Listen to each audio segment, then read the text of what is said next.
Have you ever heard the term medical marijuana? Most likely, yes. However, the real question is, what do you picture when you hear it? If you're imagining a serious cancer patient using cannabis to keep food down during chemo, you're technically correct. But if we're being honest, 9 times out of 10, medical marijuana is just Chad from down the street who paid $30 for an online consultation, got a card in 15 minutes, and now justifies ripping a bong every morning with the phrase, "It's medical, bro." But then again, it's not like cannabis is the only place this happens. Take ADHD and Adderall, for example. You've probably heard someone say, "Bro, I literally need Adderall to focus. I have ADHD." Sure, ADHD is a real diagnosis, but let's not pretend half the college campus didn't suddenly discover they had it the moment finals week rolled around. Adderall is literally just amphetamines. Yup, the same chemical family as the party drug people pop at raves to dance for 12 hours straight. So are these people really suffering from a crippling, incurable attention disorder, or are they just lazy, unmotivated, and conveniently enjoying the energy boost of pharmaceutical speed with a prescription label slapped on it? And here's where it gets even more interesting. ADHD isn't the only condition where this clash happens. Because medical marijuana is prescribed for everything from pain to sleep to anxiety to seizures, and Big Pharma already has its own drug for every one of those. So now the real question isn't just weed versus Adderall, it's weed versus Big Pharma, period. Which one's worse, sparking up a medical bowl to take the edge off, or swallowing the pharmaceutical equivalent that comes with a 2-page side effect list? Is it better to knock yourself out with Ambien or pass out with an edible? Kill pain with Oxy or just get too high to care about it? That's the comparison we're making today. One plant versus an entire multi-billion-dollar industry of pills.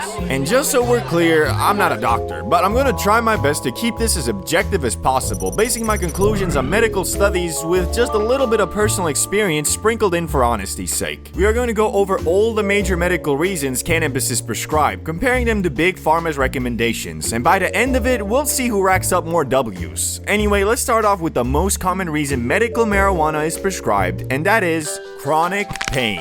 When it comes to chronic pain, cannabis works like a background buff. It doesn't magically repair the problem, but it makes living with it a whole lot more manageable. A massive 2017 National Academies report reviewed over 10,000 studies and concluded there's substantial evidence that cannabis helps with chronic pain in adults. In plain English, it's not a placebo, it's not a stoner myth, it actually works, especially for nerve-related pain where over-the-counter stuff like ibuprofen doesn't cut it. Now, to be fair, opioids aren't the only prescription option. Doctors also hand out NSAIDs like Celebrex, antidepressants like Cymbalta, or anticonvulsants like gabapentin. They all have their place. NSAIDs can help with arthritis, antidepressants and seizure meds work decently for nerve pain, but they come with their own trade-offs. Stomach ulcers, brain fog, emotional flatlining, none of them are addictive like opioids, but none hit as broadly as cannabis either. Big Pharma's main weapon, though, is still opioids. Oxycodone, hydrocodone, morphine, these drugs absolutely erase pain, but at a cost. The CDC estimates that about 1 in 4 people prescribed opioids misuse them, and around 10% develop full-blown opioid addiction. They work so well at shutting pain down that they also shut down your ability to not be hooked. The side effect list isn't pretty either. Nausea, constipation that feels like a Dark Souls boss fight, and of course, the risk of overdose. Cannabis comes with side effects too, but they're more like inconveniences than life or death scenarios. Dry mouth, red eyes, occasional paranoia, and maybe demolishing your entire pantry at 2 a.m. The biggest difference is that no one's overdosing on weed. Worst case, you fall asleep halfway through a show and wake up surrounded by snack wrappers. The kicker? States with medical cannabis programs have actually seen drops in opioid prescriptions. A 2016 study in Health Affairs showed doctors in those states prescribed significantly fewer opioids, meaning patients were choosing weed over pills and still getting relief. That's not just stoner hearsay, that's data. So here's the trade-off. Opioids are still necessary for extreme situations like surgery or hospital-level pain, but for everyday chronic pain, cannabis can be just as effective without the Russian roulette of addiction and overdose. Other meds can work too, but they're either weaker or bog you down with side effects. One option risks turning you into a statistic, the other just risks you becoming best friends with the delivery guy at Taco Bell. So my conclusion is that although opioids are still medically very useful for end-of-life scenarios and extreme hospital-level pain,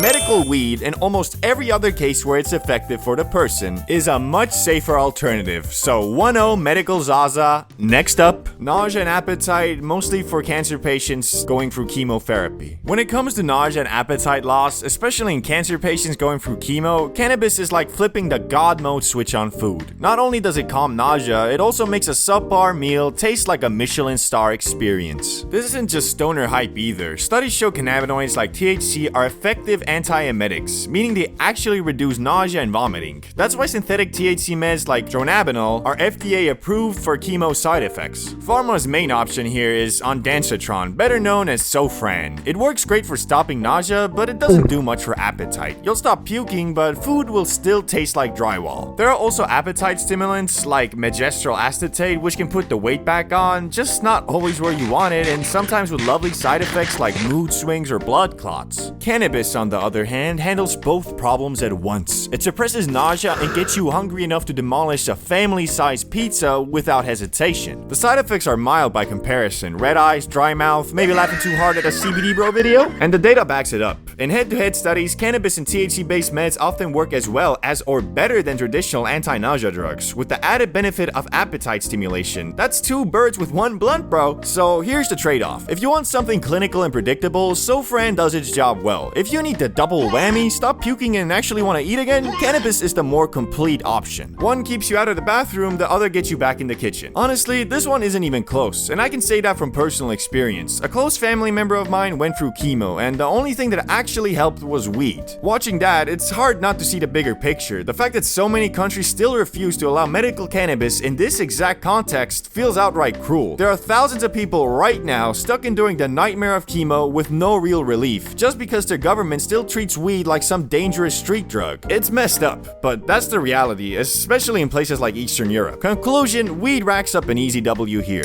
2-0, next up, PTSD and anxiety. Anxiety, I feel it trying me. When it comes to PTSD and anxiety, Big Pharma usually offers you two paths. The first is SSRIs like Prozac or Zoloft, the slow burners. They can help over time, but it takes weeks or even months before you feel anything, and in the meantime, you're basically stuck in low emotion mode, like someone turned your life down to grayscale. The second option is benzos, like Xanax or Ativan. These actually work instantly, melting anxiety in minutes, but the catch is they're insanely addictive. Stay on them long enough and you don't just get relief, you get a brand new problem, trying to quit them without losing your mind. Cannabis, on the other hand, works quickly for a lot of people. A puff or two can take the edge off in minutes, and unlike benzos, it won't leave you hooked. There's even clinical evidence to back it up. Studies show cannabinoids can help with sleep disturbances, nightmares, and hyperarousal symptoms in PTSD patients. A downside is that cannabis is a bit of a double-edged sword. The right dose calms you down, the wrong dose, and suddenly your anxiety has a new skin. Instead of worrying about the past, you're now convinced your microwave is spying on you. So the trade-off is this: SSRIs are stable but slow, benzos are fast but risky, and weed sits somewhere in between. Quick relief without the same addiction danger, but a bigger chance of overshooting into paranoia if you're not careful. If you can manage dosage, cannabis can be a safe, effective option that doesn't leave you dependent on a pharmacy refill. Conclusion, I would personally give it to weed, but I feel like that would be more of a personal opinion here, so I'ma tie it 3-1 the za. Next up, insomnia. When it comes to insomnia, Big Pharma's go-to is Ambien, and Ambien definitely works. It can knock you out hard. The problem is how unpredictable it can be. Some people just sleep like a rock, while others end up cooking full meals, online shopping sprees, or even taking the car for a spin in the middle of the night with zero memory of it afterward. Effective, yes, but a little like playing roulette with your own sleep cycle. Cannabis is a different story. It can help some people fall asleep faster and stay asleep longer, especially with heavier indica strains or higher doses of THC. Studies do back this up. Patients with insomnia report shorter time to sleep onset and better rest overall. But here's the catch. It doesn't hit everyone the same way. Some people find it a miracle sleep aid. Others, like me, barely feel any sedating effect at all. And if you use it every night, tolerance builds fast and suddenly the knockout effect is gone. Side effects are generally less dramatic than Ambien's sleep driving risks. With weed, you're more likely to just doze off mid-Netflix and wake up surrounded by snacks. But there's still debate about long-term effects on REM sleep, so it's not exactly risk-free either. So if we're being fair, Ambien is a stronger hammer for forcing your body to shut down, but it comes with serious risks. Cannabis is gentler and safer, but not as reliable, and not everyone actually gets sleepy from it. Conclusion, I'm calling this one a draw. Ambien wins on raw knockout power, but weed wins on safety. Which is better really depends on the person, and for some of us, weed doesn't do much at all for sleep.